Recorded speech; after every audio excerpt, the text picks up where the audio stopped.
আর যদি সে আমার কাছে সে মাফ চায় সরাসরি, সোশ্যাল মিডিয়া যেহেতু সেটা ভাইরাল হয়েছে, সোশ্যাল মিডিয়া সে মাফ চায়, তখন আমি তাকে মাফ করে দিব। ও কি আমাকে নর্মাল কেউ মনে করে? মানে আমিও কি ওর মতো ওই যে সবাইকে যেটা প্রজা ভাবে, আমি কি প্রজা হয়ে থাকার মেয়ে?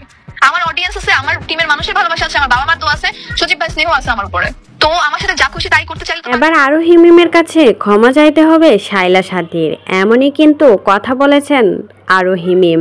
বলেছেন শাইলা সাথী আমার সাথে যে মিথ্যা কথাটা বলেছে অনলাইনে এসে, সে বলেছে আমি নাকি তাকে মেরে ফেলার হুমকি দিয়েছি বা মেরে ফেলতে চেয়েছি, এরকম মিথ্যা কথা বলেছে অনলাইনে এসে। এখন আমার কাছে অনলাইনে এসে আমার কাছে ক্ষমা চাইতে হবে। যদি ক্ষমা না চাই স্কুল গ্যাং সিজন 3-তে আমি আর কাজ করব না, আমাকে আর স্কুল গ্যাং সিজন 3-তে দেখতে পারবে না, এমনই কিন্তু কথা বলেছেন আরোহী মিম। বলেছেন সে যদি আমাকে অনলাইনে এসে সরাসরি আমার হাত ধরে মাপ চায় তবেই কিন্তু তাকে মাপ করে দেব, তাছাড়া কিন্তু আমার কাছ থেকে সে ক্ষমা আশা করতে পারবে না।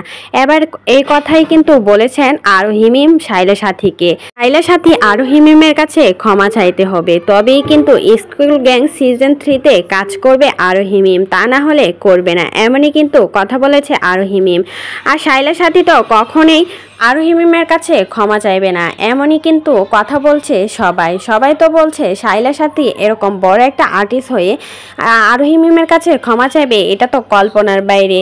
সবাই তো বলছে আরোহী মিমের কাছে কখনোই ক্ষমা চাইবে না শাইলা সাথী, আর স্কুল গ্যাংয়েও দেখা যাবে না আরোহী মিমকে। তাহলে কি আরোহী মিম স্কুল গ্যাং সিজন 3-তে কাজ করবে না? এমনই কিন্তু গুঞ্জন শোনা যাচ্ছে পুরো সোশ্যাল মিডিয়া জুড়ে।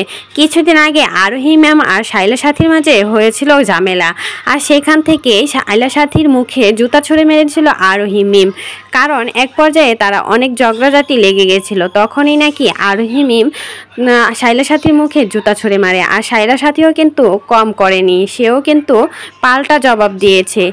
আর এভাবেই কিন্তু তাদের ঝামেলা লেগে গেল, আর এভাবেই হচ্ছে তাদের মাঝে অনেক বেশি সমস্যা হচ্ছে। একটা সময় আরোহী মিম শাইলা সাথী অনেক ভালো সম্পর্ক ছিল, তাদের দুজনের মিল অনেক বেশি ছিল, তবে কিছু একটা কারণে তাদের মাঝে মিলটা ভেঙে গেছে। এই বিষয়ে আরও জানতে আমাদের চ্যানেলটাকে সাবস্ক্রাইব করে পাশে